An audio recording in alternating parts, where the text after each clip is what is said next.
ತಾನು ಮರೆತು ತನ್ನಿಡೀ ಜೀವನವನ್ನ ಮಗುವಿಗಾಗಿ ಸವೆಸಿ, ಮಗು ಅತ್ರೆ ಎದೆ ಹಾಲುಣಿಸಿ, ಮಗುವಿನ ಮುಖದಲ್ಲಿ ನಗು ತರಿಸಿ, ಮಾತು ಕಲಿಸಿ, ನಡೆಸಿ ಬೆಳೆಸ್ತಾಳೆ ಅಮ್ಮ. ತನ್ನದೆಲ್ಲವನ್ನ ಮಗುವಿಗಾಗಿ ಕೊಟ್ಟು ಮುತ್ತಿಟ್ಟು ಪೋಷಿಸಿದಂತಹ ಮಾತೆ ತನ್ನ ಮೊಮ್ಮಕ್ಕಳಿಗೂ ಪ್ರೀತಿಯ ಧಾರೆಯನ್ನ ಎರಿತಾಳೆ. ಅಂತಹ ತ್ಯಾಗಮಯಿ ಹೃದಯ ನಮ್ಮೆಲ್ಲರ ಅಮ್ಮಂದಿರದ್ದು.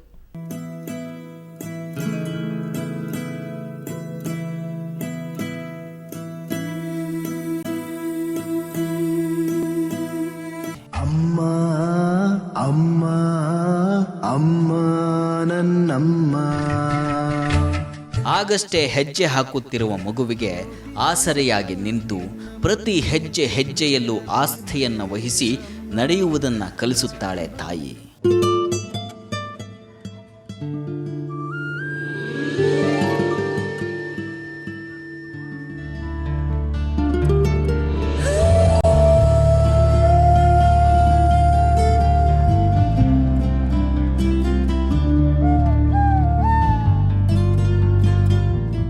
ಮುದ್ದು ಮಗುವಿಗೆ ಬಿಸಿಯಪ್ಪುಗೆಯನ್ನು ನೀಡಿ ಸಂತೈಸುತ್ತಾಳೆ ಅಮ್ಮ. ಮಡಿಲಿನಲ್ಲಿಟ್ಟು ಜೋಪಾನ ಮಾಡಿ ಆಟವಾಡೋದನ್ನು ಕಲಿಸುತ್ತಾಳೆ.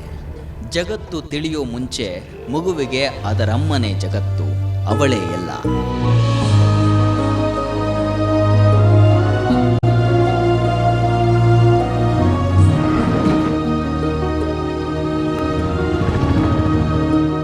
ಇದೇ ಕಾರಣಕ್ಕೆ ಅಲ್ವೇ ಮನೆಯೇ ಮೊದಲ ಪಾಠಶಾಲೆ, ಜನನಿ ತಾನೇ ಮೊದಲ ಗುರುವು, ಜನನಿಯಿಂದ ಪಾಠ ಕಲಿತ ಜನರು ಧನ್ಯರು ಎಂದು ಹಾಡಿದ್ದು ನುಡಿದದ್ದು. ಅಮ್ಮನ ಪ್ರೀತಿಗೆ ತ್ಯಾಗಕ್ಕೆ ಅಮ್ಮನೇ ಸಾಟಿ.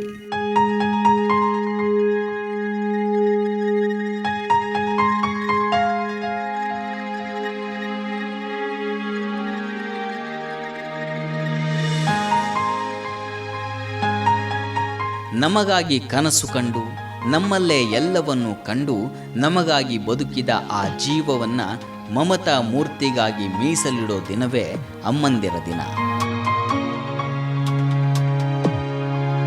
ಕುಟುಂಬದಿಂದ, ಮಕ್ಕಳಿಂದ, ಬಂಧು ಬಳಗದವರಿಂದ ದೂರವಿದ್ದು ಅವರೆಲ್ಲರ ಅಗಲಿಕೆಯ ನೋವು ಮರೆತಿರುವ ಅಮ್ಮಂದಿರಿಗೆ ಮಾತ್ರ ಇದು ಖುಷಿಯ ದಿನವೇ.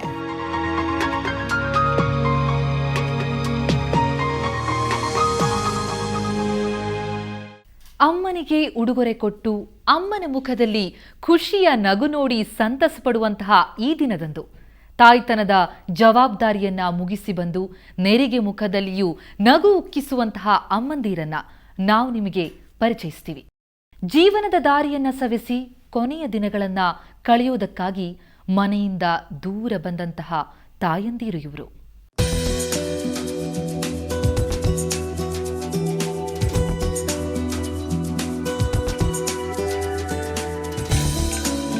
ಇದು ಬೆಂಗಳೂರಿನ ಜಯನಗರದಲ್ಲಿರುವಂಥ ವೃದ್ಧಾಶ್ರಮ. ಇಲ್ಲಿಯ ಜಾಗ ಚಿಕ್ಕದಾದರೂ ಇಲ್ಲಿಯವರಿಗೆ ಸಿಗೋ ಪ್ರೀತಿ, ನೆಮ್ಮದಿಯ ಪ್ರಮಾಣ ಮಾತ್ರ ದೊಡ್ಡದು. ಹೌದು, ಈ ಮನೆ ವೃದ್ಧ ತಾಯಂದಿರ ಪಾಲಿಗೆ ನಿಜಕ್ಕೂ ಬೆಳಕು. ಬದುಕಲ್ಲಿ ನೊಂದು ಬೆಂದ ಅವರೆಲ್ಲರಿಗೂ ಅವರ ಕೊನೆಯ ದಿನಗಳಲ್ಲಿ ನೆಮ್ಮದಿಯ ಬೆಳಕು ನೀಡುತ್ತಿರುವ ಈ ವೃದ್ಧಾಶ್ರಮಕ್ಕಿರುವಂಥ ಹೆಸರು ಕೂಡ ಅದೇ, ಬೆಳಕು. ಈ ಮನೆಯ ಪುಟ್ಟ ಕೋಣೆಗಳಲ್ಲಿ ಬದುಕಿನ ಕೊನೆಯ ದಿನಗಳನ್ನು ನೆಮ್ಮದಿಯಾಗಿ ಕಳೆಯಲು ಬಂದ ಅಜ್ಜಿಯರ ಬಳಗ ಇದೆ.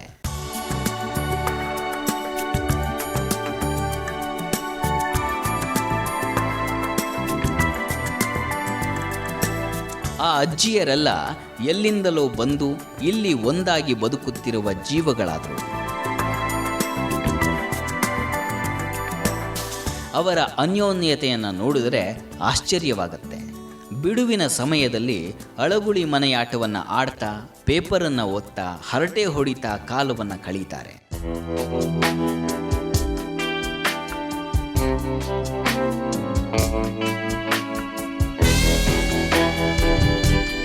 ಬೆಳಗಾಗೆದ್ದು ಸ್ನಾನ ಮಾಡಿ ಮನೆಯ ಮುಂದೆ ರಂಗೋಲಿಯನ್ನು ಹಾಕಿಯೇ ಟೀ ತಿಂಡಿ ಸೇವನೆ ಇವರದ್ದು.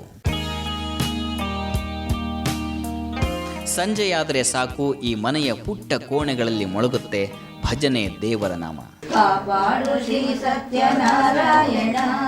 ಪನ್ನೀರ ಅಭಿಷೇಕನ ಮಾಡಿದೆ, ಕರುಣಾಳು ನೀ ನನ್ನ ಕಾಪಾಡಿದೆ. ಈ ಅಮ್ಮಂದಿರು ತಮ್ಮ ನಡುಗುವ ಕಂಠದಲ್ಲೇ ಹಾಡಿ ಭಗವಂತನ ಸ್ಮರಣೆಯನ್ನ ಮಾಡ್ತಾರೆ.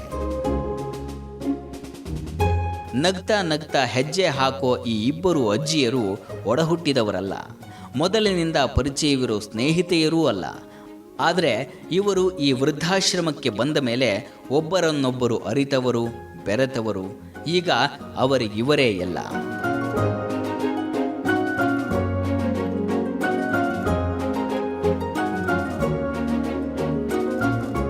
ಹೀಗೆ ನೆಮ್ಮದಿಯ ಬೆಳಕು ಅರಸಿಕೊಂಡು ಈ ಮನೆಗೆ ಬಂದಿರೋ ಈ ಎಲ್ಲ ಅಮ್ಮಂದಿರಿಗೂ ಅವರದ್ದೇ ಆದ ಮನೆ ಇದೆ, ಮಕ್ಕಳಿದ್ದಾರೆ, ಮೊಮ್ಮಕ್ಕಳಿದ್ದಾರೆ, ಬಂಧು ಬಳಗ ಎಲ್ಲವೂ ಇದೆ. ಆದರೂ ಇವರೆಲ್ಲ ಬೆಳಕರಿಸಿ ಇಲ್ಲಿಗೆ ಬಂದಿದ್ದಾರೆ. ತಮ್ಮ ಹಾಗೆಯೇ ಬೆಳಕರಿಸಿ ಬಂದ ಅಮ್ಮಂದಿರೊಂದಿಗೆ ಕೂಡಿ ಬದುಕುತ್ತಿದ್ದಾರೆ.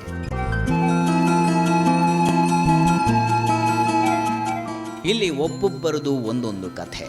ತಮ್ಮೆಲ್ಲರ ಜವಾಬ್ದಾರಿಗಳನ್ನು, ಕರ್ತವ್ಯಗಳನ್ನು ಮುಗಿಸಿ ತಮ್ಮವರಿಂದ ಬೇರಾಗಿ ನೆಮ್ಮದಿಯನ್ನು ಅರಸಿ ಬಂದು ಈ ಬೆಳಕನ್ನು ಸೇರಿರೋ ವೃದ್ಧ ಜೀವಗಳು ಇವು. ಬೇರೆ ಬೇರೆ ಊರಿನಿಂದ ಬಂದು ಇಲ್ಲಿ ನೆಲೆಯನ್ನು ಕಂಡುಕೊಂಡಿರುವ ಅಮ್ಮಂದಿರು ಇವರು.